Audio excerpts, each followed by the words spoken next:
Okey, mari kita lihat seterusnya ya, apa yang kita harus buat di fasa 1 step kedua.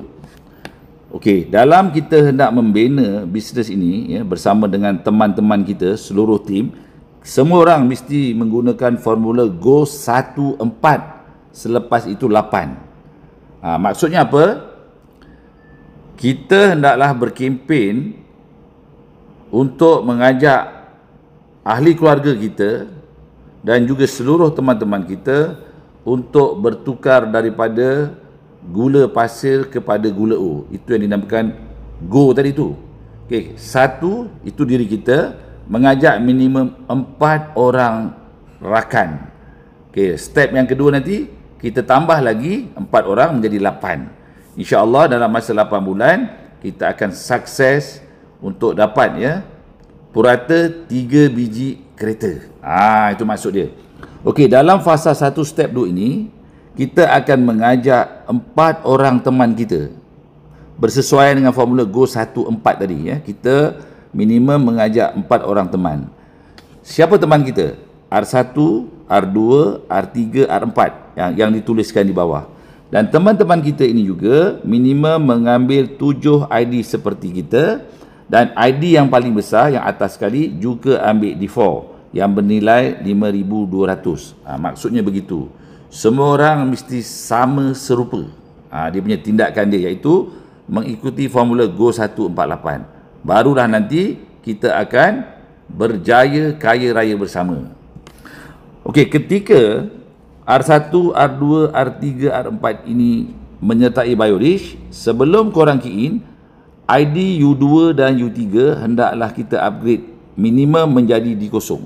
Tapi kalau kita ada modal, boleh terus upgrade jadi D4. Tujuan dia apa? Tujuan dia kita nak lock point port pairing itu ya.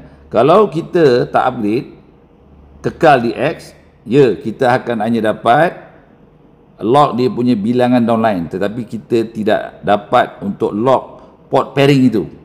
Jadi untuk kita lock port pairing, minimum ya kita mesti package D0, D1 dan seterusnya lah. Jadi untuk Gmat, mungkin korang boleh upgrade ya untuk U2, U3 dulu. Cuba kita baca nota kat bawah tu. Okay, yang pertama, anda berstatus D4 layak D1 hingga G8. Itu untuk yang atas tu lah, U1 ya. Dan yang kedua, R1, R2, R3, R4 ambil 7 ID sama seperti anda. Itu maksud dia. Okey, baik ya. Okey, seterusnya kita lihat sebelah kanan itu, kita analisa pendapatan kita. U1 sponsor, U2, U3, U4, U5, U6, U7 ya. Modal 5,760. Ini modal yang sekarang lah apabila upgrade ya. Penajaan untuk U2, U3 yang ahli keluarga kita tadi ya, akan dapat RM70 kali 2, 140. Port pasangan akan mendapat 1 port ya, iaitu daripada D0 U2 dan juga D0 U3, RM30. Unilevel, okey, unilevel kita akan dapat daripada U2 dan U3 ini sebanyak RM1, RM2 lah, sebab U2 dan U3 ambil package D0. Jualan pin daripada pin D0 U2 U3 sebanyak RM4 kali 2 dapat RM8. So jumlah daripada ahli keluarga kita U2 U3 tadi upgrade, kita akan dapat sebanyak RM180. Okey, seterusnya ya. U1 akan sponsor rakan R1, R2, R3 dan R4. 4 orang rakan tadi tu kan.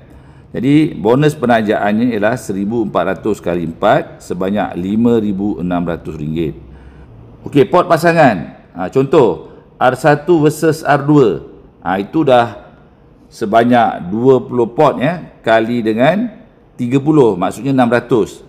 Manakala R3 versus R4 pun dapat 600 lagi. Jadi jumlahnya 1,200.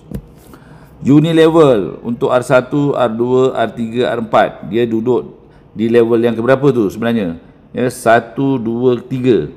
Di level yang ketiga. Tetapi oleh kerana level yang ketiga kita di X semua kan, so dia akan compress menjadikan R1, R2, R3 ni R4. Ketika kiraan Unilevel dia akan menjadi level yang kedua sebenarnya, menggantikan tempat DX, U4, U6, U5, U7 tu. Okey, berapa nilai dia? 4 kali RM20. RM80. Jualan pin, ada 4 pin lah. R1, R2, R3, R4 kan. Jadi satu pin tu nilai dia RM80. 80 kali 4 dapat RM320. Jadi kita jumlahkan apabila U2, U3 kita upgrade kepada D0 dan R1, R2, R3, R4 dia bergabung menyertai BioRich di dalam jaringan kita dan kita yang sponsor dia, maka jumlah bonus yang kita akan dapat 180 campur 7,200 sebanyak RM7,380. Maknanya apa di sini? Apabila kita mengenalkan 4 orang rakan, garanti kita akan balik modal dan untung. That's why penting sangat untuk setiap orang dalam grup kita itu mesti bertindak sama dan serupa, iaitu menggunakan formula Go 148 ketika kita nak membina bisnes ini. Jadi untung bersih kita 7,380 tolak dengan 5,760 sebanyak 1,620. Hanya kenalkan 4 orang rakan. Minggu pertama seorang, minggu kedua seorang, minggu ketiga seorang, minggu keempat seorang, 4 minggu. Dalam sebulan maknanya kita dah balik modal dan untung. Inilah hebatnya apabila semua orang menggunakan formula yang sama, sama serupa atau sama sederap ganda 5 yang kita perkenalkan. Apa maksudnya? Sama dia punya impian untuk menjadi usahawan jutawan. Yang kedua, sama dia punya formula membina bisnes, iaitu Go 148. Yang ketiga, sama tutur kata table talk-nya berdasarkan kepada flip chart table talk BioRich. Yang keempat, sama tindakan-tindakan bisnesnya, iaitu semua orang mengamalkan formula Go 148, ambil 7 ID sekeluarga, ID yang terbesar itu D4. Yang kelima, sama budaya bisnesnya. Apa budaya bisnes BioRich ini? Kita balik kepada ikrar kita, iaitu BioRich, perjuangan sehat kaya bersama. Go, go, go. 148.